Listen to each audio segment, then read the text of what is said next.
All right, we're looking at the life of Christ, and we're to question number 104, looking at Jesus' birth. Last time we were looking at the Magi, who they were, where they came from, the relationship to Herod the Great, who was king over Israel at that time, having been appointed by the Roman Senate. And we're to question number 104. Why was Herod concerned to find the newborn baby? Well, maybe before we answer this question, I should have asked another. What did Herod say was his concern to find the newborn baby? What did he say was his intention? Jonas? To worship him. To worship him. What was his real concern? To kill him, because he saw it was a threat to his kingship. All right, so his concern was that it was a threat to his kingship. And he sought to kill him. Any questions? Number 105. This should be one of the most easy questions you'll ever come across, even if you only know Christmas cards. And that is, what gifts did the Magi give to Jesus? Give me one, Noel. Gold. Gold. Give me another one, Emma. Louder. Frankincense. Frankincense. Give me another one. Myrrh. Myrrh. 3 points. Any questions? Now it's interesting to look at what those represented, which we get into in world history. We won't bother going into that now. Number 106, why didn't the Magi return to Herod? Nate? Because Herod was seeking to kill the child, and they didn't want Herod to come. Okay, that's true. The question, we'll take that, but I'm looking for a more like immediate reason why they didn't return. Morgan? A dream told them not to. Right, God told them in a dream not to. So either of those would be all right. Any questions? 107, why did Joseph flee to Egypt with his family? And you can interpret that question 2 different ways. Stephen, what did you say? I had an angel appear to him and commanded him to. Okay, that's true. That's a third way. I didn't even have that written down. Jonas? To escape from Herod so Jesus might get killed. All right, so to escape from Herod. That's a pretty good reason. Another way you could look at this question is why Egypt? Anybody look at it that way? Why did they go to Egypt? Okay, let me ask you then. Why did they go to Egypt? Why not somewhere else? What do you think? Prophecy? Well, there was a prophecy that is fulfilled by this. All right, but there's a more, I guess, temporal reason why they went to Egypt, a more human reason. Try again. They had food? Like the Well, there was food in other countries around too. It wasn't like there was a famine or something. Morgan? Lord told them to? Well, besides that,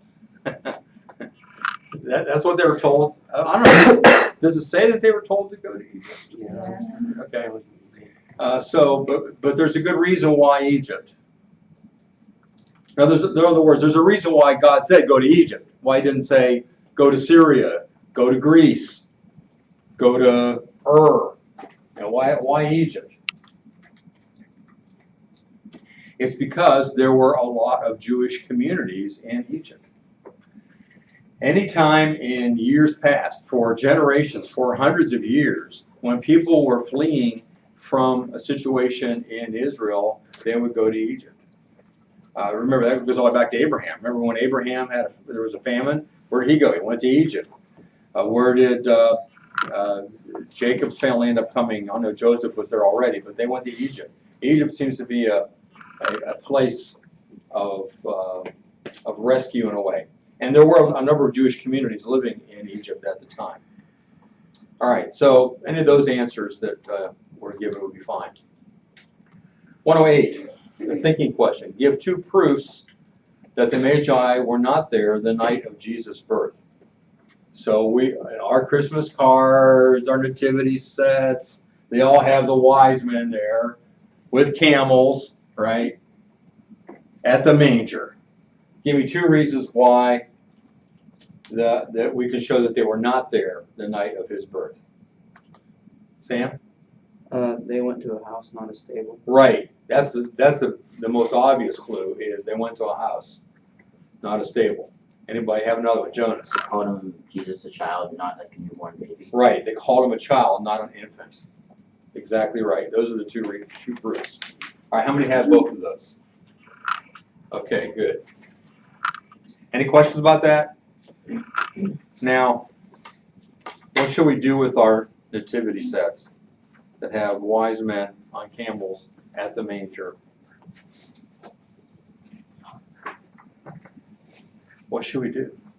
Brennan? I mean, you can still keep them because it's just about representing Jesus as both and like all those who want to worship him, like, even if it wasn't the correct time frame. Okay, so just acknowledge that it's incorrect, but it is teaching a principle. Okay, any other ideas? I've heard of some families that instead of putting the wise men there at the manger scene with the nativity, they put them in another part of the room or in another part of the house. They're on the way. If you want to try to be a little more accurate. Does anybody have a nativity set where the wise men have horses instead of camels? I'm not sure if I've ever seen one, but that would be a good thing. All right, any other comments about nativity sets or the Magi or any of that? All right, let's go to their time in Egypt. Section 15, Matthew 2:13-18, in Egypt. What 4 commands were given to Joseph in a dream? What's the first command? Noah? Rise. Rise. What's that tell you? What? What's that tell you? He was told to rise. No, what does it tell you about him if God said rise? He was asleep, and it was a dream, right? Remember we talked about the difference between a dream and a vision? So he was apparently asleep, and in his dream, he was told to rise. Okay, that's 1. What's the next command? Marissa? Take the child and his mother. Take the child and his mother. Right. Okay, what's the third command? Kayla? Escape to Egypt. Escape to Egypt. Or flee to Egypt. And what's the fourth one, Griff? I'll remain there until the angel tells them to leave. Right, and stay there, remain there. Okay, those are the 4. Anybody have a different one?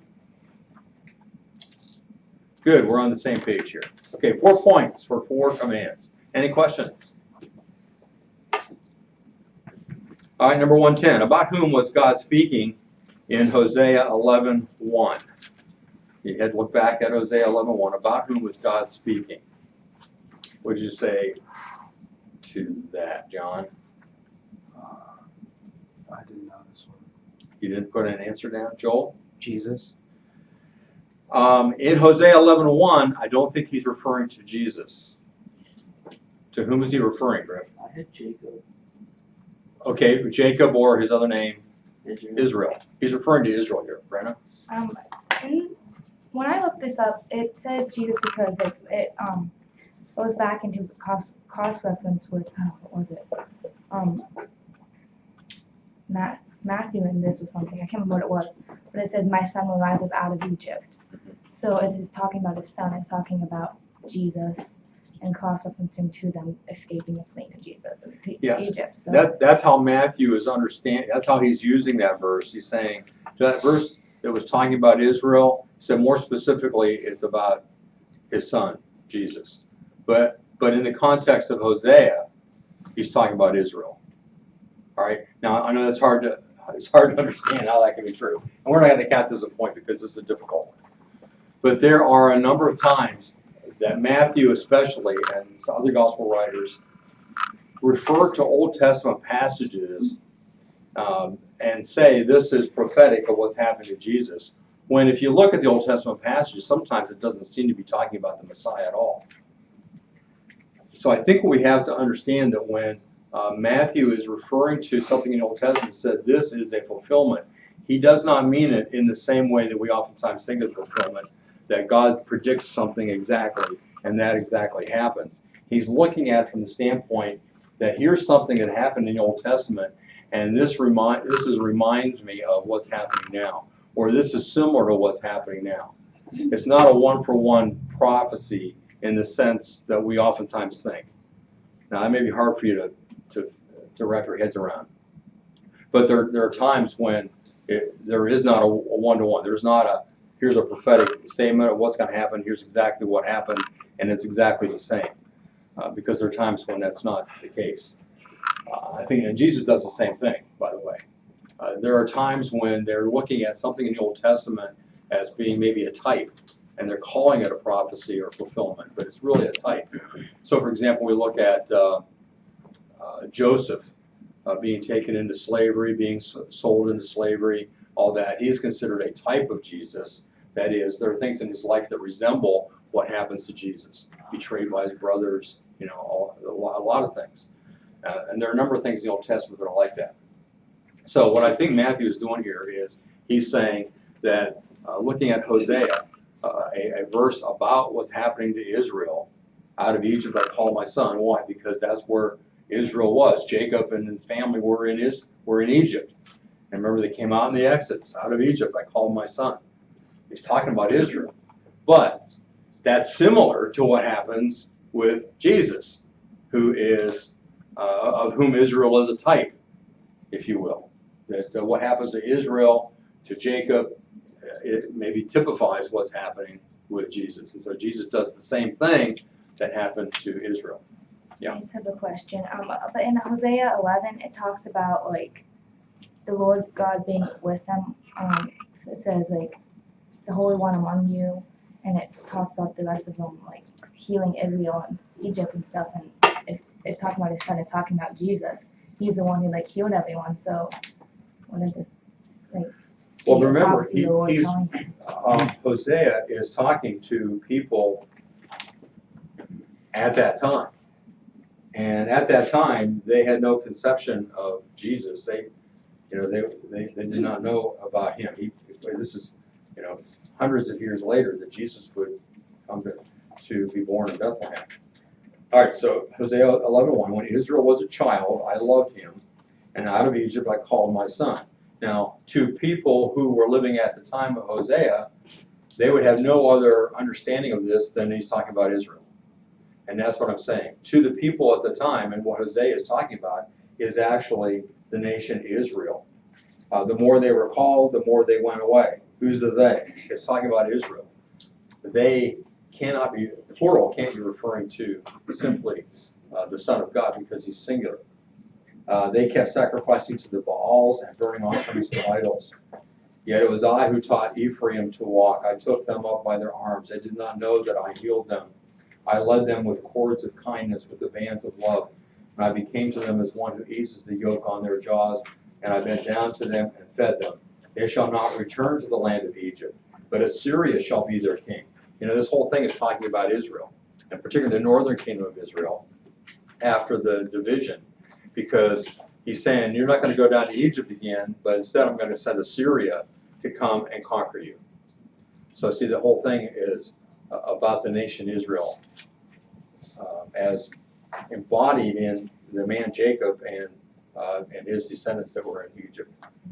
Okay, so Matthew when he sees Jesus going down into Egypt, he says, "Oh, that reminds me of a similar thing that happened to Israel. Israel was in Egypt, and God called Israel out, and Jesus is in Egypt, and God called Jesus out of Egypt too."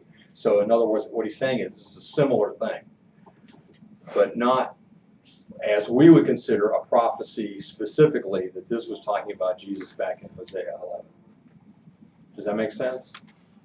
I know it gets difficult to think about those things, but I think that is a clear understanding of what's going on. We have to be careful not to go back into the Old Testament or even in the New Testament and put upon verses an understanding that comes from later. We have to understand, what does this verse or what did this passage mean to the people to whom it was written?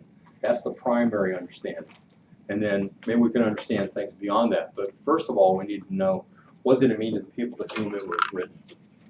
Remember, we talked about that last year in Bible doctrine, in Bible study methods. Understand, what did the author intend? What did the people understand that received this? before we can then begin to apply it to ourselves. Okay, any other questions? Thank you for bringing that up. That's a good clarification. All right, number 111. Thinking question, what does this tell you about how Matthew uses Old Testament prophecy? Well, I've just explained that, and you probably weren't able to answer that very clearly.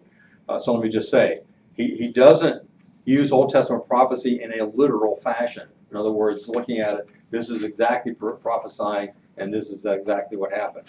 So he applies what happened to Israel to Messiah. So he says this is similar to what happened to Israel, what happened to Messiah.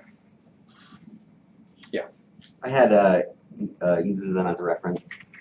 A reference, yeah. If you understand that as being that it's not, he's not using it as Hosea was talking about Jesus when he really was talking about Israel. He's using it as a reference in that what is happening to Israel is happening to Jesus.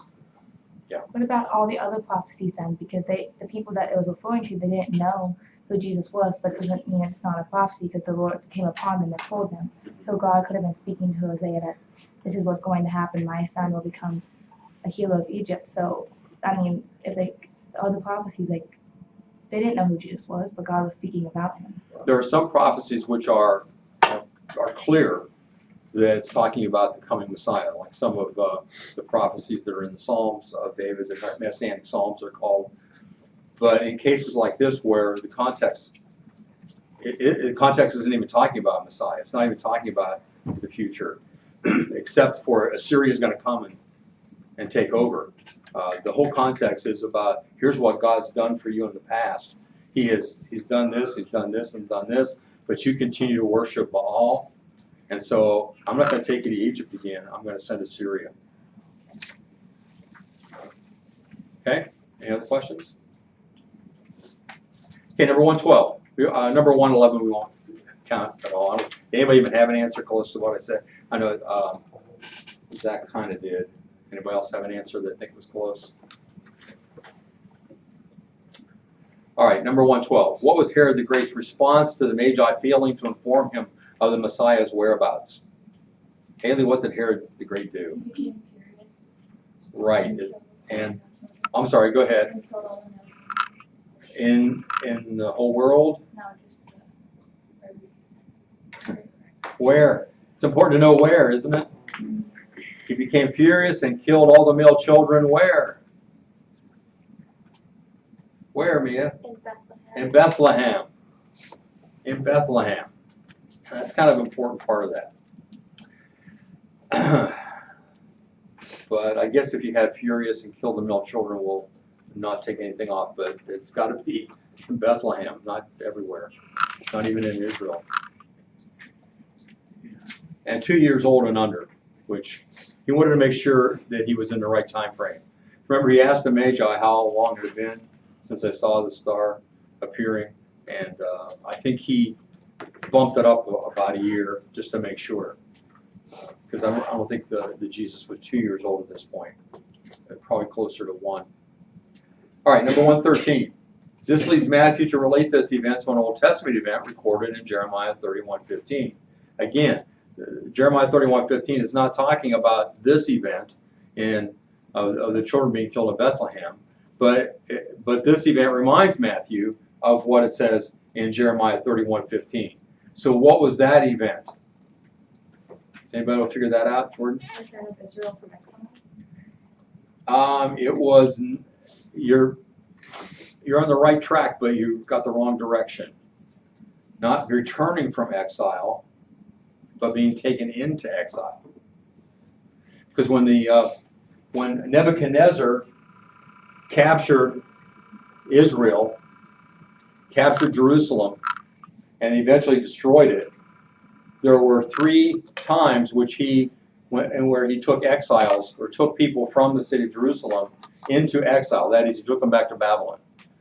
And in order to do that, coming from Jerusalem, they would pass by Bethlehem, where Rachel's tomb was. And so Jeremiah metaphorically says Rachel is weeping for her children. In other words, Rachel in her grave right there the children of Israel are passing by, being taken into captivity, and she is sad because of that. You know, it's a metaphorical reference to them being taken into exile. Jonas? So just put in the conquering of Israel count, or is that not enough? Okay, that's close. Close enough. Probably as close as. And does any of you have them being taken away into exile? Nobody had that. Anybody else have conquering, being conquered? And Jordan, you're so close. You just had the wrong direction. I have like in the footnote stuff that says the return from exile. Return from it. Okay. Why would she be crying if they're returning? Because that means that they were like in exile at one point. Gone through suffering, so she was dying for them.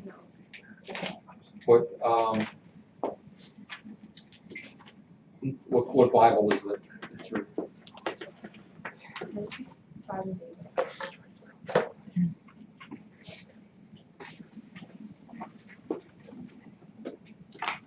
Yeah, see, the rest of that verse is Rachel is weeping for her children. She refused to be comforted for her children because they are no more. That doesn't sound like they're returning. That would sound like they're leaving. They're not. Doesn't that mean they're dead? Yeah. Yeah, because if they were in So they were in Exile. exile. And killed. Well, they wouldn't be returning if they were dead. yeah, but Exactly. Some of them would have They didn't changed, kill but like all the of point them. is that I have never seen anybody. I'm not sure where they got that idea. I've never seen anybody indicate that this was the return of exile. In fact, Jeremiah is writing this before they do return. He's writing this at the time that they're being taken into exile. So that doesn't sound like a trustworthy footnote. All right, good that you're looking. we count that as a point. We'll count that as a bonus because who all had? Wait a minute, what's that one I'm thinking of? Who all had that they're being taken into captivity? Anybody else have that? Nobody had that at all. Okay, so it won't count as a point. Number 114. How is this a prophetic fulfillment? Again, we won't count this either because this is difficult. Matthew's probably relating the experience of the mothers of toddlers killed by Herod to the sadness of the nation of Israel when the captives were being taken away in the area near Bethlehem.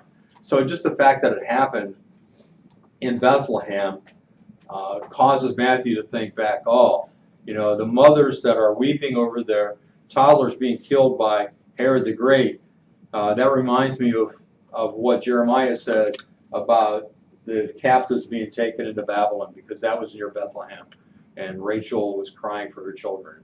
So he's just relating those two things. Something that reminded him. All right, any questions? All right, how many points do we have here on sections 14 and 15? Sister Henry, Yes. was 110 a bonus? Is the jig or? Yeah, we'll count that as a bonus. You had Israel.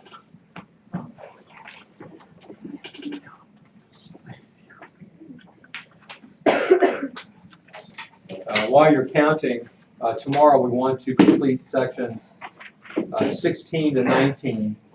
Realistically, we'll probably only get through 16 and 17 tomorrow, so you don't have to get the whole thing done. Section 16 is in Nazareth, 17 is growth.